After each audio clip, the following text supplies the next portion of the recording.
And I've always heard it say this way. I've heard several preachers say this. If the devil can't make you bad, he'll make you busy. And y'all, we're busy. That's the problem we've been talking about. We're so busy. We're giving away our life, our peace, our health, and we're giving away our time on lesser things. This is the Leadership on the Rocks podcast, where we equip and empower leaders like you to thrive in and create harmony between your professional and personal lives.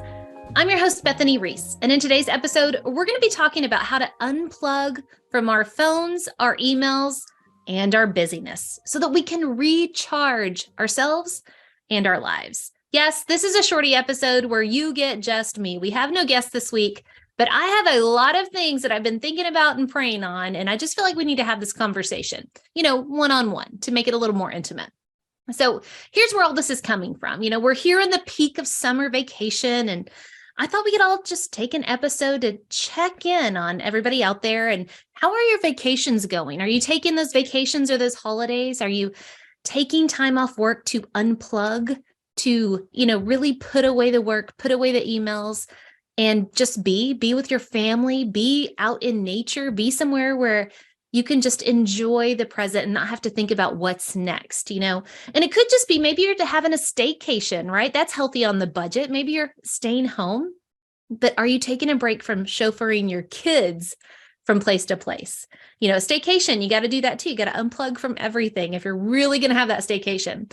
So the reason I'm asking this, that if you're taking time to unplug, is I'm noticing something. I've been on vacation, and I'm, now I've been back. We had a great time, but I also love to observe people. So yes, I'm a people watcher. So whether we're at Walmart watching the people of Walmart, or sitting in a restaurant, or sitting in an airport, I love to watch people and kind of what they're doing. How are they engaging with their environment around them or the people around them?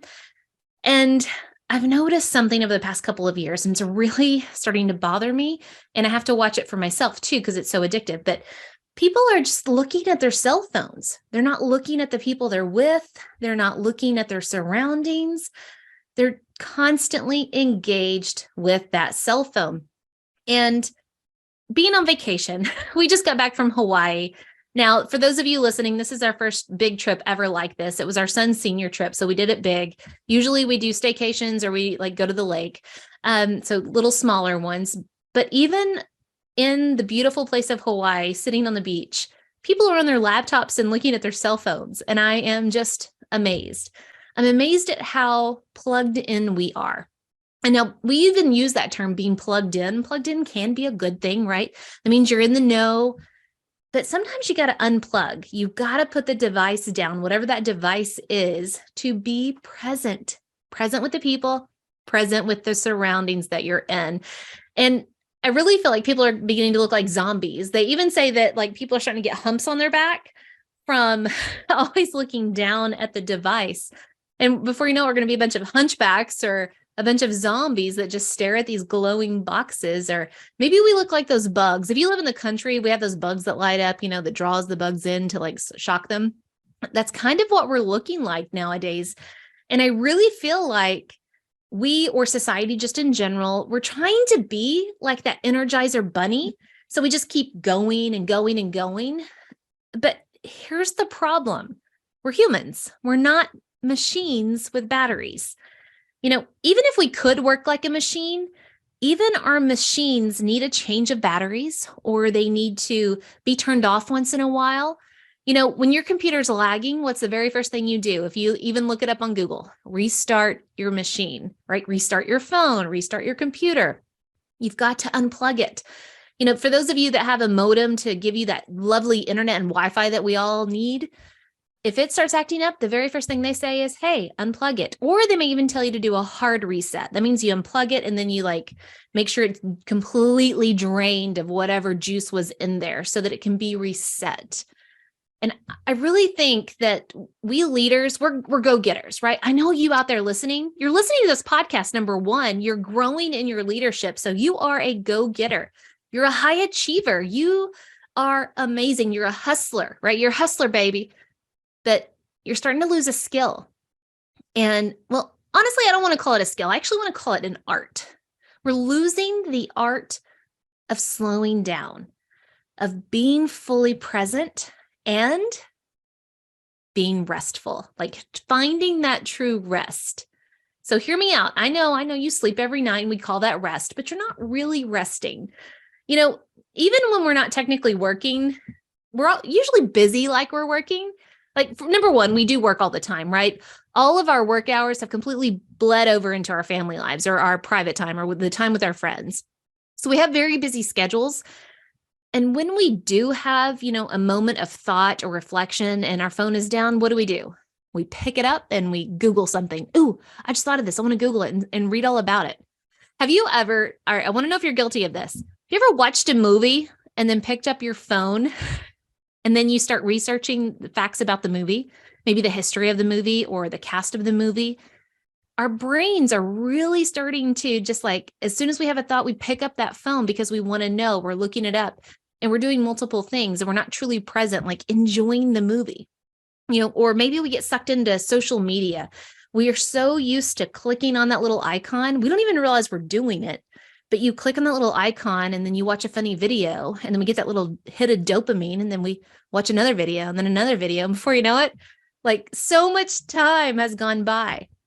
So I want you to do something. Next time you're at dinner, like you're going out to eat, even if it's like at a Chick-fil-A or Taco Bell or wherever, I want you, as you're sitting, to literally like leave your phone in the car, put it away, don't look at it, and just start watching and see how many people are looking at their phones and not talking to each other. It's amazing.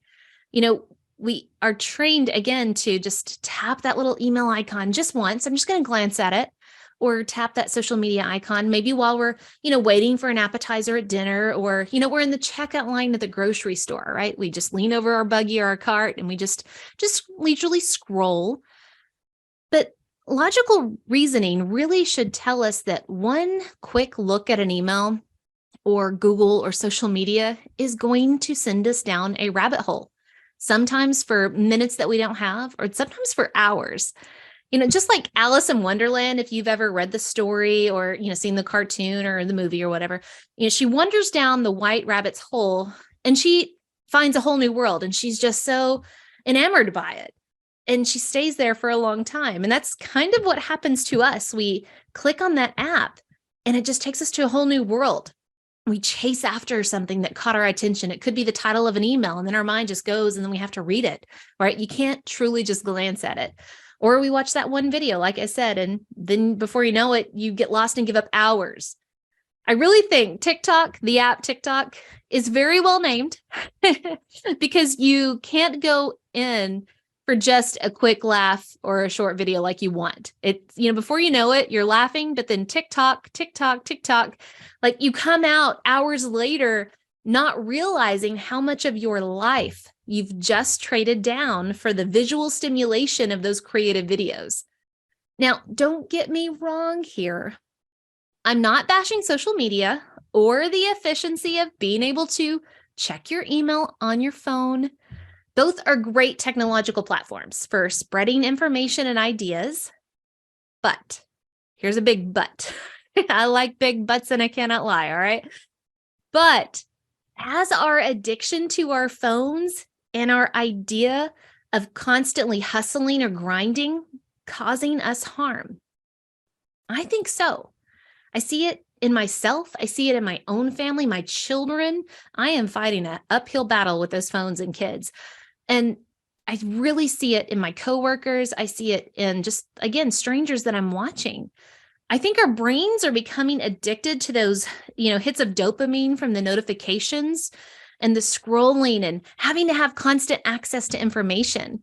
Again, there's nothing wrong with, if you're thinking about something, you're like, ooh, I'd like to research that. There's nothing wrong with that. There's nothing wrong with social media. There's nothing wrong with work email on your phone, but it's not just tiny little bits. It's becoming greater than that. And if you've ever seen the documentary, it's on Netflix, it's called Social Dilemma. It literally says that our brainstems are being hacked with algorithms. How we get those notifications and how we get those hits of dopamine, and they're hacking us. Oh, she liked this. Maybe she'll like more of that. And they start feeding us things that we like, and we kind of get sucked into that rabbit hole. I'm sure you know what I'm talking about, or is it just me and I'm the only one that's kind of fighting this battle? And I want to remind you on this podcast, I don't have all the answers. I am there with you. And this is a struggle that I'm constantly battling to stay present and put away the phone. Our brains are so busy being stimulated all the time that they're not resting. I see it in my kids. I had a kid that just graduated high school. I have one that's coming into. And so I am in the throes of teenagedom, right? with my kids at home. But I see it in young adults. I even see it, in, I don't want to call them elderly. I don't want people of my parents' age to be offended, but older people, they are all about that Facebook. So for this shorty episode, I thought I'd discuss, how can we unplug?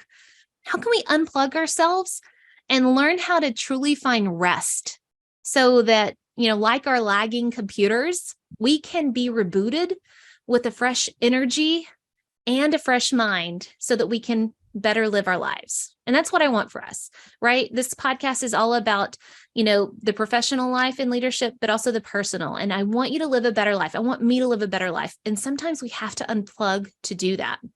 And it is not wasted on me that you're actually on probably your phone or your computer listening to this at this moment. But when this podcast is done, just make a promise. You'll shut it off and unplug for a few minutes. Okay.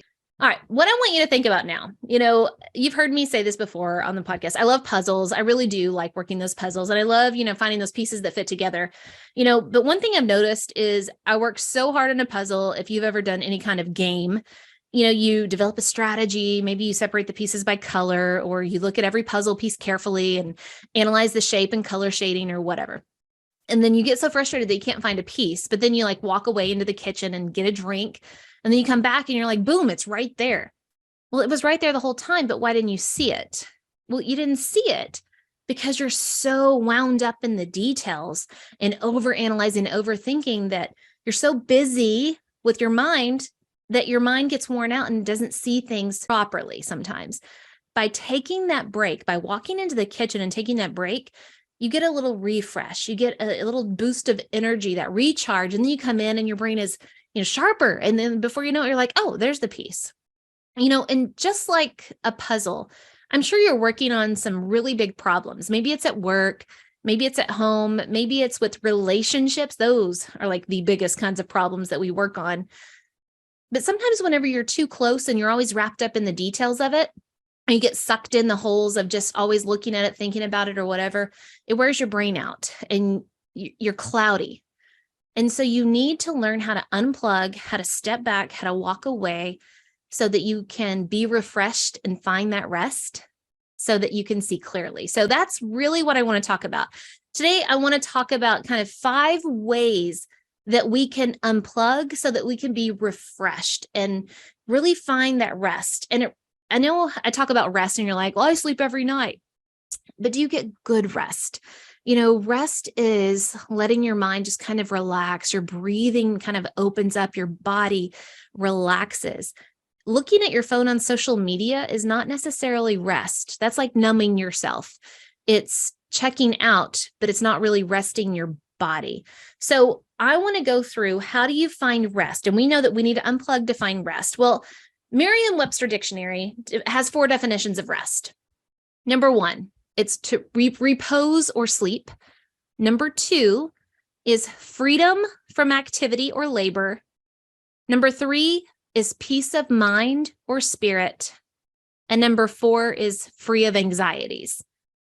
Now, I'm going to read those again because who doesn't want those things? Who doesn't want this kind of rest? 1, just good sleep. 2, freedom from activity or labor. 3, peace of mind or spirit. And 4, free of anxieties.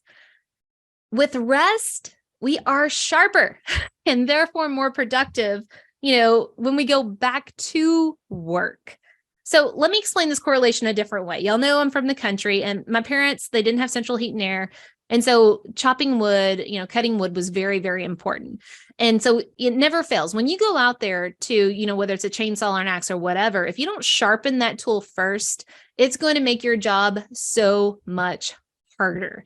Ask anyone, you can ask my dad, ask anyone who's ever used a dull chainsaw to cut down a tree, what that experience is like. A dull tool is very frustrating. It takes longer and it's less productive. Now, I'm not calling you and I tools, but if we are dull, if we're not sharp, our jobs, our problems that we're trying to solve are going to take longer. And it's going to be more frustrating, and we're going to be more stressed, and we're going to be less productive. So we have to sharpen ourselves, our mind and our body, with rest. And that's how we're going to do it. So I'm going to go over 5 ways to unplug and find rest. Now, these are not the ultimate 5 ways. This is just me coming off of vacation saying, wow, I really feel rested. I did not hardly look at my phone. I definitely didn't work. And then as I'm just kind of reflecting on how wonderful my vacation was, I'm like, wow, here we need to rest more. Here are some things that we can do to do that. Here's how I found rest. Number 1, we have such internal turmoil. We have inner conflicts constantly going and eating at us, whether it's from childhood trauma or a conflict that we have, but that eats at us. And if we don't find ultimate rest in our relationship with God and our identity of who he says we are, then you're never going to feel that peace definition. And I've always heard it say this way. I've heard several preachers say this. If the devil can't make you bad, he'll make you busy. And y'all, we're busy. That's the problem we've been talking about. We're so busy. We're giving away our life, our peace, our health, and we're giving away our time on lesser things. But in the Bible, and I really want you to know this, in the Bible, God makes rest a priority. He talks a lot about rest, and he even sets the example himself. In creation on the 7th day, he rested. God rested. In the Old Testament, he established the Sabbath day as a day of rest. David, King David, shepherd warrior, the guy that killed Goliath, right? He was an imperfect man after God's own heart. He knew that God wanted him to rest. He wrote Psalm 23, right? He wants to rest.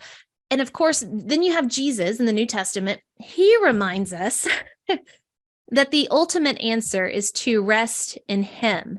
And again, I want you to remember, rest means sleep, freedom from activity or labor, peace of mind or spirit, and free from anxieties. And who doesn't want that? So again, God modeled it in Genesis when he rested. David experiences it. In Psalm 127, he said, "It is vain that you rise up early and go late to rest, eating the bread of anxious toil, for he gives to his beloved sleep." David knows that God gives you rest. We got to take it. Now, Jesus reminds us in Matthew 11:28-30, "Come to me, all who labor and are heavy laden." And boy, y'all out there, y'all are laboring and you are heavy laden. But he reminds us, "Come to me and I will give you rest. Take my yoke upon you and learn from me, for I am gentle and lowly in heart, and you will find rest for your souls. For my yoke is easy and my burden is light." Now, I don't know about you, but I'm tired of carrying the heavy load of trying to fit in the world's view of productivity and success. It's left me with great stress and burnout. I want Jesus's kind of rest for my soul. So when I'm feeling stirred up with busyness and anxiety and stress, I remind myself that I don't have to continue to live this way. I have a choice, right? We say that a lot on this podcast. We have a choice. And so take a Sabbath. Go to the Lord in prayer about your situation. You should always do that. Pray first. God may not remove the thorn from your side, whatever's causing that stress or that anxious feeling or all that work, but he can change you from the inside out, where your relationship with him grows deeper and he is glorified in you on how you're choosing to act in whatever hard situation or hardship you're going through. And for any relationship to grow stronger, remember, you have to invest time. So take time. So step one of how to unplug and find ultimate rest is to go to God. Find ultimate rest in God. Now, number 2, to unplug, step away from the activity. Again, remind yourself that you have a choice. You don't have to stay in the chaos constantly. Choose to step away from the activity and don't feel guilty about it either.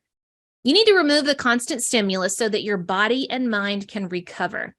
You are in the absolute throes of chaos, busyness. Everyone and everything is pressing down on you right there in that moment. Your heart is racing, your head is pounding, you're very agitated, and you really feel like breaking down, like it's coming. I'm going to cry or I'm going to punch somebody in the throat. I don't know which is going to happen first. Well, your body and your mind are sending you very strong signals that it's time to step away from that activity. All right. Whatever that is, whatever that stimulus is. So take 5 minutes to step away from the computer, 5 minutes to step away from the phone, step away from the children, step away from the coworkers, the team, the meeting, step away. Those 5 minutes, you can, pray to God, ask him about it. You can, really say your thoughts out loud to get them out of your head. But the number one thing is do not pull out that phone. That is not stepping away from the situation. You have to step away from stimulus, step out, pray, cry, breathe, take deep breaths, walk a little bit. So there's one way. Now let's talk about a long-term situation. So let's say that you have a lot of stress and a little, the little 5-minute break may help you in the moment, but it's not helping you in the long run, right? You need more time to rest and recover. Maybe you need a day or days. Number one, use your weekend. Use your weekend. We work too much on the weekends. We, shove everything family life related into the weekend, or we're even working on the weekends. That's whenever we'll do the projects, and I know you feel me on this. You spend so much of your work day, your work week in meetings that the real work is done after the work day. Yeah, we got to stop that kind of culture. So use your weekends to unplug. And if you need to take a mental health day, do it and put it away. If you need to take a vacation, do it, but put everything away. That means, yes, do a little prep work, get people to cover your things, whatever meetings you have to attend or whatever, but step away, put away the phone, put away the email, put away the thoughts about work and truly unplug. That is the answer to the long-term stressful situation. Now, on a side note, I hope that long-term stressful situation actually gets solved because nobody can live like that forever. But just know we all go through seasons of stressful situations, and the season won't last forever. Just like right now, we're in summer, it's hot, but it's not going to last forever. All right, number 3, I want you to learn to say no, and have a caveat here. Learn to say no without feeling guilty. Yeah, we get a lot of requests from a lot of people, and we feel this pressure to be a people pleaser. Maybe not everybody has that bone of people pleasing in them, but we still feel the pressure of doing what we would call the right thing. But last time I checked, someone asking you to do something is not a test of morality. It's just, hey, do you want to be involved in this or not? So it's okay to say no, because if you do things out of obligation, it's going to steal the joy of doing the thing in the first place. But if you say yes with a giving heart, you're going to have so much more joy in that activity. So say no without feeling guilty. Don't make your decisions based on guilt, on fear, just because you want to look good in front of people. Maybe that's your driving force, or maybe it's fear of how others are going to react because of your decision. Dr. Henry Cloud and Dr. John Townsend, in their book Boundaries, they make it very clear that, and I'm going to quote them here, we are responsible to others and for ourselves, but we need to realize that we are in control of our choices, no matter how we feel. Making decisions based on others' approval or on guilt breeds resentment, a product of our sinful nature. So we have been so trained by others on what we should do that we think we're being loving when we do things out of compulsion. So what they're really saying is we say yes too much, and we do it out of compulsion. We do it out of, well, I feel like I'm being loving, or I would be a bad person if I said no. It's okay. It's okay to say no. That's one way to unplug. That's our third way to unplug, is say no. Don't do things because you want to please other people. Do things because you truly want to, and then you'll find joy in them. Number 4. Now, this one is to unplug, and that is literal advice. Unplug literally. Put the electronics away. Put them away and just rest your mind, rest your thoughts. Get lost in your thoughts even. A lot of us say, well, I rest at night, but really what we do is we scroll on our phones. Y'all, phones in the bedroom is the worst thing for your sleep. There's a lot of data coming out about that. Get the phones out of the bedroom. A lot of us will binge watch something or be on social media, and it's robbing us. And then that and the light, it messes with our production of melatonin. So get the phones out of the bedrooms. You've got to unplug. Again, social media, Netflix, work email apps, those aren't bad, but we're becoming conditioned, Pavlov and psychology, we're becoming conditioned to just tap it all the time. If you go into your settings, I bet you could find your screen time, how many times you even pick up your phone a day. It's amazing. If you just go and kind of watch yourself, your hours, what apps you're in for how long, how many times you pick up your phone, and all the notifications, it's a lot. When we're engrossed on social media or game apps or binge-worthy shows, we are truly not in a restful state.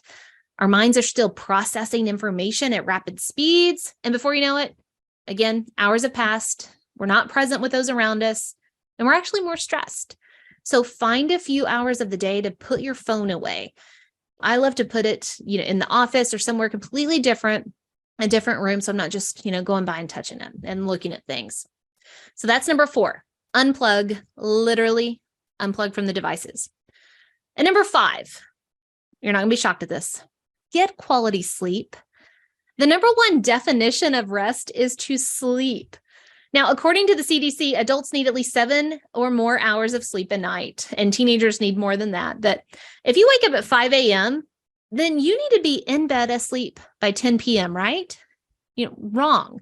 Here's what happens. You go to bed at 10 p.m. You should be asleep by 10 p.m., but then you need to prepare for bed. You got to brush your teeth. You got to wash your face. And, you just want to scroll on your phone for just a little bit. So even though you may say to yourself that you go to bed at 10, you actually don't go to bed at 10.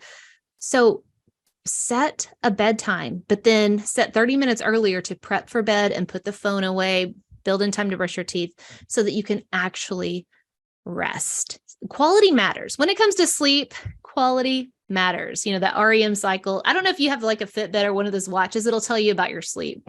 So make sure you start developing some rituals, setting that actual bedtime, maybe drinking some herbal tea, journal. Oh, this is one of my favorites. Journal those thoughts.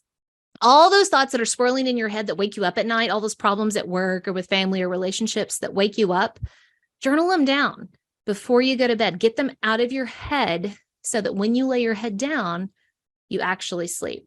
Now, one of our go-tos in my household is we read. I love that routine. It makes me smarter, but I read about 15, 20 minutes every night, and then I just literally crash. Words put me to sleep. I love it. All right, leaders out there, I know you're working hard and you're working all the time, but remember that you are not a machine. You have to unplug. You have to focus on rebooting, restarting something to re-energize yourself. And that comes with rest. Unplug so that you can find rest, because you're really not just human. You're actually made up of 3 parts: flesh, soul, and spirit. The flesh is simply our physical desires for safety, nourishment, or things of pleasure. The soul is our inner emotional desires for things like love, affirmation, or validation, and the like. And our spirit is our innermost being that desires to connect with God, our creator. And we have lost the art of how to rest our whole being. And rest is the recharging of our internal batteries that allow us to be energized and present as we live our lives to the fullest. Now, I want to share something with you from Josh Becker in his book on minimalism. He says, quote, "Often we spend our time and energy chasing things that are physical in nature. We are created to live for pursuits greater than comfort, luxury, and competition. We were created to trade our lives up, not down." Now, I know I already said this, but it bears repeating. Before our lives got busy with things of technology, sports programs on steroids, and working extra hours to pay for the stuff we don't really need, the majority of society took a Sabbath, time to rest from the physical labor, time to connect with family, and time to connect with God. So as you go about your busy lives, take back your life by trading up, not down. Be intentional in taking time to truly unplug, to find rest for your flesh, soul, and spirit. You'll be amazed at how you feel a renewal of energy and a renewal of peace so that you can go about your life living it to the fullest. Until next time, continue putting in the work of building your life and leadership on the rocks, the essential rocks. God bless.